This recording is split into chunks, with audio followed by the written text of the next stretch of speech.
Hey friends and book lovers, welcome back to my channel. So I've already done a 10 series that I want to read in 2021, and I wanted to add to that. So everyone's doing like 21 of something that they're reading in 2021, and I'm doing 10 series that I want to read, and this video is 11 books that I want to read in 2021, and I figure that equals 21, so I've completed that whole 21 and 21 thing. So let's dive into these books. Most of these I think are standalones. Some of these are beginnings to series, but they're the only one in the series so far. I think only one of these books has an actual sequel out, but that's okay. You're gonna forgive me for including these books in this video. So let's get started. So the first book I'm gonna mention is Kings of the Wild by Nicholas Ames. I hauled this book last year and I still have not read it, which I know is a crime, but I'm really excited to get to it. Now this is kind of like a the boys are back in town, hilarious rock and roll type fantasy, and I've heard that everyone really loves it and finds it hilarious. It's kind of coined this like comedy fantasy niche, which I don't think really exists, but it does now with Nicholas Ames's books. I don't even know of any other authors that write comedy fantasy or comedic fantasy that I know of. Nicholas Ames and his 2 books are the only ones that I know of. I think the next one isn't exactly a sequel, but it's another standalone in this same world, but I think it's also comedy fantasy. I'm not 100% sure, but it might be. Anyways, this is its own niche unto itself, and it's supposed to be really good. So what I know of it is these warriors that used to be like super badass back in the day, and one of their daughters gets kidnapped to the rivaling kingdom. And so they have to get back together in their war band and save his daughter. And so it's very much like knights going to save the princess trope from the synopsis, but I feel like this book is gonna give us much more than it's letting us know. I haven't heard one bad thing said about this. Everyone that loves fantasy has raved about this and recommends it to me constantly. So this is one that I cannot wait to get into. By the way, I'll be saying that a lot, that I'm excited, that it's gonna be awesome, and that I can't wait to get into it because all of these books I'm really excited to read. The next one is Sword of Kaiyan, which is a self-published author, and I'm so excited to have this beautiful book. The cover art is stunning, and I've heard nothing but rave reviews about this book, and from what I know, it is a standalone. I don't know if the author plans to turn it into a series, especially after all the hype and all the love that it's gotten, but I know that it's a standalone for now. So this follows the Matsuda family in an island that has been coined the Sword of Kaiyan, and the fact that it's been able to hold all of these enemies at bay for so long and keep itself at peace. However, there is an enemy that ends up breaching this peace in Kaiyan. So we follow a 14-year-old boy in this family who feels like he has to brush up and master his fighting techniques in order to protect his family and his home. Then there is also Misaki, who married into the Matsuda family, and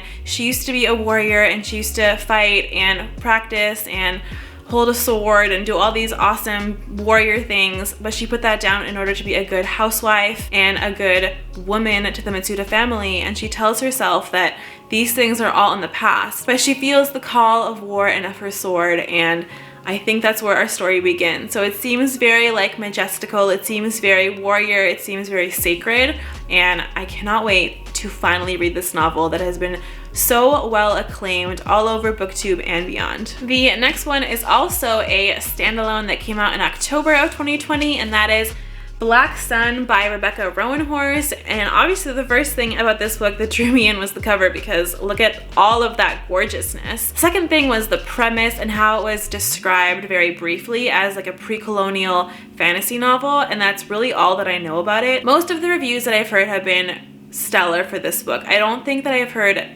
too many bad reviews, and some of my most trusted book reviewers and booktubers have really loved this novel. So I have high hopes for this, and even when I'm not reading it, I'm just gonna be happy to stare at it. The next one should come as no surprise to those of you who know me, and that is House of Earth and Blood in the Crescent City series, or is it Crescent City in the House of Earth and Blood series? I'm not sure. But it's Sarah J. Maas's new series that she's doing. This is the first one, and it's the only one that's been released so far.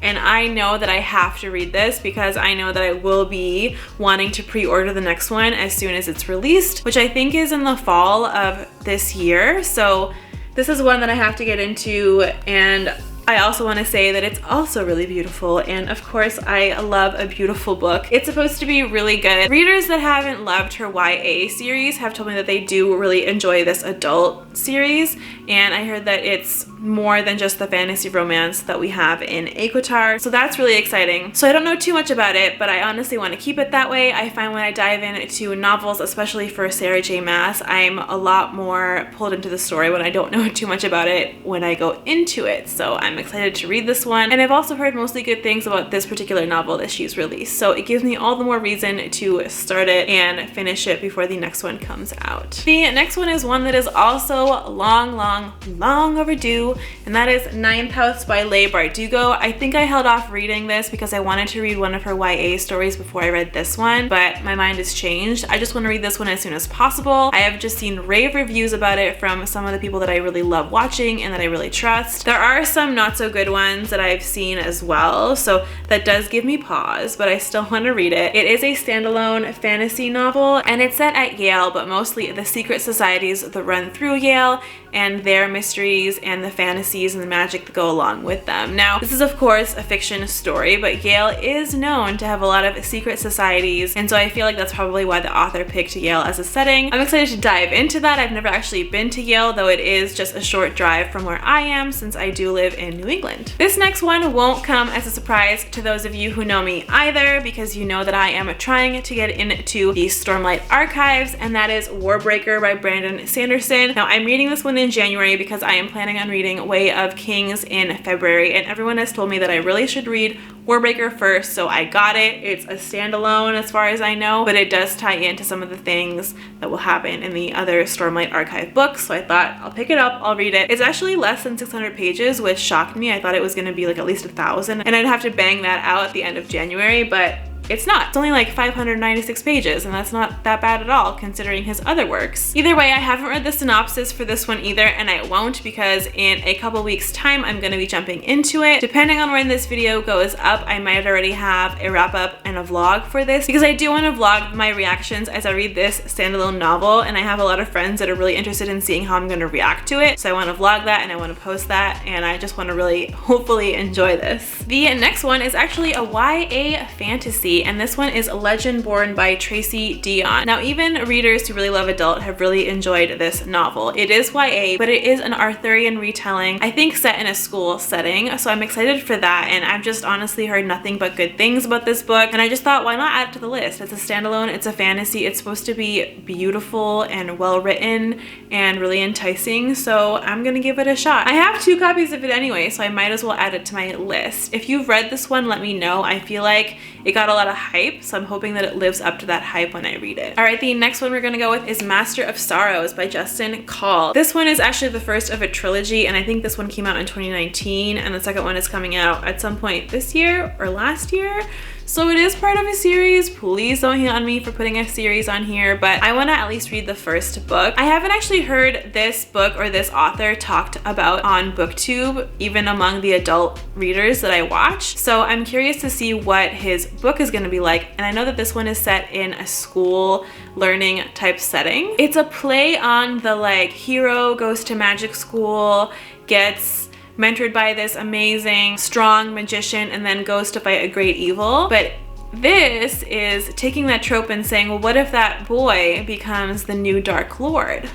So it's kind of a darker fantasy and takes a look at the villain side of things rather than the hero side of things, which I actually am a lot more interested in the villain. I always end up really liking the villainous characters in books more, like Loki, for example, one of my favorites. There are so many characters that I end up really loving because of their complexity as villains than heroes. So this is definitely up my alley as a series, and I'm hoping that it lives up to all my expectations. If you guys have read this book or have read any books by Justin Call, let me know in the comments below what you thought of him and what you thought of this book or any of his other books, because I'm really curious to see what other people think of it. I just haven't heard anything about it. The next one is not a fantasy novel, but it is literary fiction by a most famous and beautiful author, and that is The Bluest Eye by Toni Morrison. This is really shiny on camera, my goodness. This is one of the books by Toni Morrison that I've always wanted to read, and it's the one that intrigues me the most. Last year, I started reading Beloved, but I didn't get to finish it, so I do want to read that one as well. But Bluest Eye is one that I've had on my list for a really long time, and one that I really want to get to because the premise of the story really draws me in and really intrigues me, and I feel like this is definitely one that is going to get me very invested in the characters and the story. And this is about a black girl who is teased ruthlessly for her hair, her skin, for everything, and she grows up just wanting to have blue eyes and blonde hair, and I want to read about that. That is definitely something that I want to know more of. So the next one is a bit interesting because it's described as a feminist fantasy novel, and I thought, really? Well, let me read that one. And it's called The Women's War by Jenna Glass. So I've heard about this through some other booktubers, but I haven't actually heard it be widely discussed. And a fantasy feminist novel sounds like just the thing I should be reading because I'm really intrigued about like what that's gonna do and how that's going to shape this story versus other stories with strong female characters that might not be like feminist out of the gates, but that do have its set of like feminist undertones.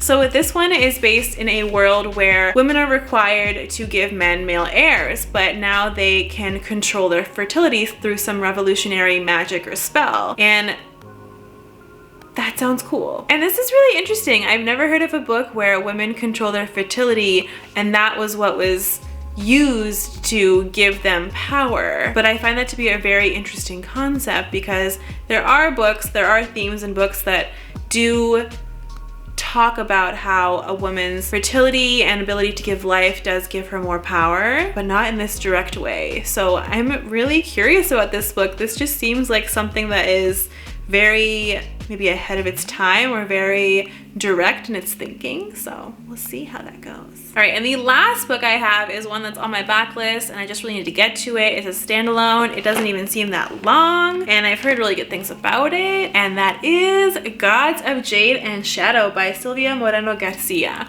So this is written by Latinx women and I think it is based in Mexico. And it revolves around a young woman and a Mayan god and has to do a lot with Mexican folklore. If you know me personally, you know that I like mythology and folklore and things like that, but I don't talk about that a lot on my channel. This book seems like something that I would be interested in, and it is also a fantasy-based novel, and as such, it is certainly one that I'm hoping to love. This has really high ratings. It's also usually a book staff pick whenever you go into a bookstore. They always recommend this for fantasy readers, and that's pretty much the reason why I picked it up. I went into my favorite local bookstore in Boston and it was like a book staff pick and I bought it. I was like, all right, you guys like it, maybe I'll like it, because they read a million books a year. Like, they read so much more than I do, even though I have a book too and I read a lot. Hopefully they know what they're talking about, and if they don't, then I'm never gonna trust their book picks again. So yeah, guys, those are the 11 books that I want to read in 2021, plus the 10 series that I want to read equals 21. So here we are. We have that nice, beautiful number of 21